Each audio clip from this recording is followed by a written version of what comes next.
Look, basketball isn't just a game of athleticism or skill. I've seen great players crumble or even average players thrive strictly because of the way that they approach the game mentally. Now, unless you are consciously aware of the mindset that you have and where you can improve, you will only go so far as a player. And I guarantee that in this video, there's gonna be at least 1 to 2 things that I'm gonna talk about that you guys can improve on and would actually make a drastic difference in your game as a player. So the first one is confidence. It's the most simple one. I won't touch on it too much because we recently made a video about this, going all in depth on confidence and how to build it. But we need to understand that confidence off the court and on the court is interlinked. They're not just two separate things. So everything that you do on a daily basis is either going to build your self-confidence or tear your self-confidence down. At the end of the day, self-confidence is just your belief in self. And there's obviously a lot of different ways that you can do that. One of the biggest things is constantly keeping your own word. If you say you're gonna get up at a certain time, I'm gonna go work out at a certain time, I'm going to try to be this person, the more that your actions align with your words, the more you're going to trust yourself. Just like how you would trust a friend. If a friend keeps telling you things and their actions are not matching their words, you're not gonna really trust them. The same goes with yourself.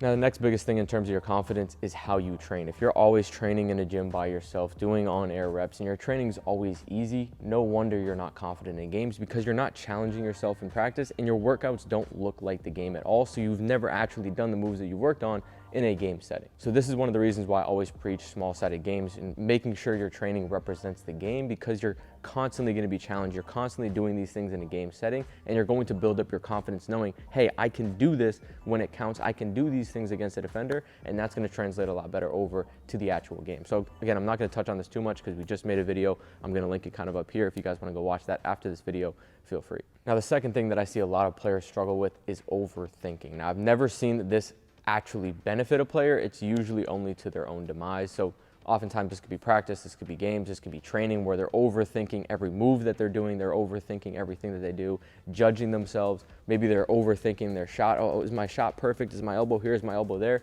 The best players at every level don't think. They're in flow state and they're just in the moment. All of the players that I see that are good, that really struggle mentally, do this. They're overthinking, constantly wondering if what they're doing is the right thing to do, and they're just never really in the moment. They're always in the past play or the future play. There's times and places to be analytical. Obviously, there's a strategy part of the game. There's a part of the game where after the game you want to review, be analytical. Okay, was this the best thing to do? But during the game, you need to be more present. So one of the ways that you can work on that is through meditation. I know it sounds kind of corny. Kobe is somebody that preaches meditation a lot and just helping you be present in the moment. When you can be present in the moment, that's when you can achieve flow state. That's when you can be performing at your best and you can almost be unconscious, right? You see players like Steph. Why are they so good? Is because they can rely on their instincts. When we're training, we're trying to build these skills. When we're in games, we want to allow those skills to kind of take over and not necessarily think. The more that we think, the worse that we're going to play, the more that you're going to overthink how you're playing bad, and it's just going to be a perpetual cycle that is not going to benefit you. The third thing is being able to effectively deal with adversity or just the ups and downs of the seasons. There's good, there's bad in life. That's just the way it is. The good thing is that bad times don't always last, but it also means that good times are not going to last forever. So when you're in a good time, you're playing really good, that's great, but don't get too high on it and like, oh, I'm the guy. You stop working out a little bit, because those bad times will eventually come where you have a bad game. And if you're getting too high, you're probably going to get too low, and it's just not going to be beneficial. So when you're in those good times, expect those bad times to come. When you're in those bad times, expect those good times to come, and just really embrace that. That is part of growth. That is part of life. There is going to be good, there is going to be bad. And the next point to that is we've never seen a great player with a super easy story where everything just went right. You see a lot of these NBA players, a lot of these great stories as these players dealt with adversity, whether it was in their childhood, whether they got cut from the team like Michael Jordan, whether they didn't get the offers that they wanted to going into college, Jimmy Butler, players like that. They all dealt with adversity, and that's what helped build them into the players that they are.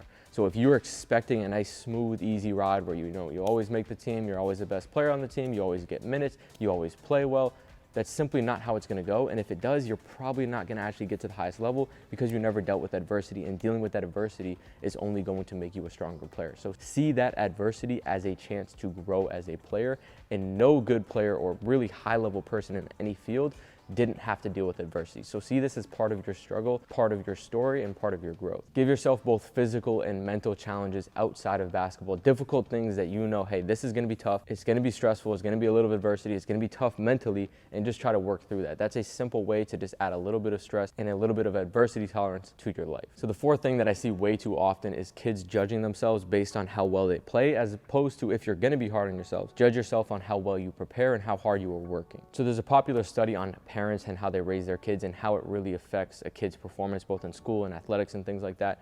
And there was one set of parents who praised their kids based on how hard they work and really just their preparation overall. And then the other set of parents praised their kids based on how well they performed. Did they get good grades? Did they play well in games? And every single time, the group of kids that were praised based on effort as opposed to results actually performed better. And the same is true with how you praise and reward yourself. If you're always just rewarding yourself based on how well you play in the moment, you're not going to take risks in games. You're not going to try to challenge yourself. You're not going to go and try to play someone that's way better than you because you know you're not going to perform well in that moment. Versus when you're the player who rewards yourself based on hard work, preparation, you're constantly challenging yourself, you're constantly pushing yourselves, and then you're also not scared to not play good, right? You're not overthinking in games. So overall, this is going to be the much better way to go. If you guys are that player that's hard on yourselves, try to slowly start to catch yourself and shift from, okay, I didn't play good in this game. How well did I prepare? Did you not play well in the game because you didn't prepare? And if you didn't play well, but you did prepare, you gave it your all, you can live with that and you can be okay. You can go back to the drawing board. How can I be a little bit better? How can I prepare better? How can I work harder to make sure that it translates over into the game? Versus the other way around, it's just gonna get ugly. And again, it's gonna be a perpetual downhill cycle where you're gonna fall out of love with the game. And again, it's just not gonna be pretty. So if that's you,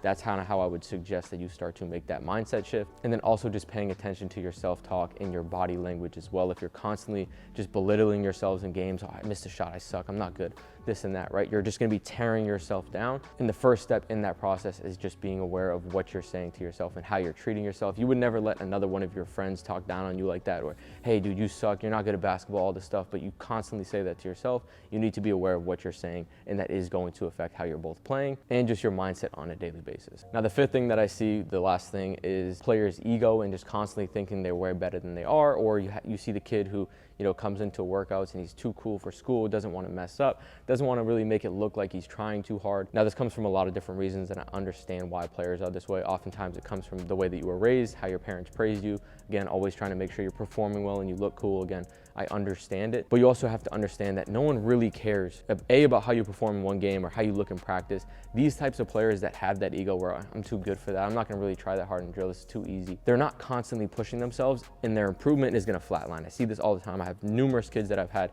in the gym in the past that have come in, again, they're too cool for school, don't really try. They're great players when they're younger, but they stop really challenging themselves because, again, they don't wanna look bad. So they're not challenged, they're not pushing themselves, and they're not getting better. If you wanna get better, you need to be a little bit vulnerable. You need to look bad in practice. Training is going to be ugly. You need to be okay with that, and you kind of need to strip away your ego a little bit. And then also the ego kind of gets in the way when it comes to going to ask for advice, right? When you think, hey, you know what, I kind of know it all, I don't really need any of these other people, you don't ask for advice, you don't ask for help. So then you're constantly just by yourself. You're not getting challenged in workouts, you're not improving. So again, your improvement just flatlines. I've seen it all the time. So don't be afraid to ask for help, ask for advice from people that may be above you, and don't be afraid to look dumb or not know something, right? So overall, like I said in the beginning, basketball is very much a mental game. A lot of it comes from how you are raised, the people that you're around, your environment, but these are all things that can be improved on. Imagine if you just said the same thing in terms of your skills. You know what, I'm just gonna go based on what I have. I'm not gonna try to work on it. It just is what it is. Sadly, that's what a lot of people do with their mental side,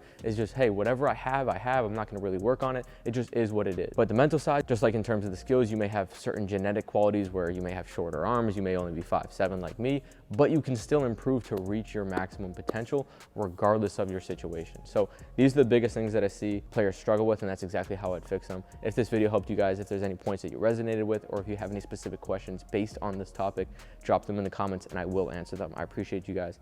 See you soon. Peace.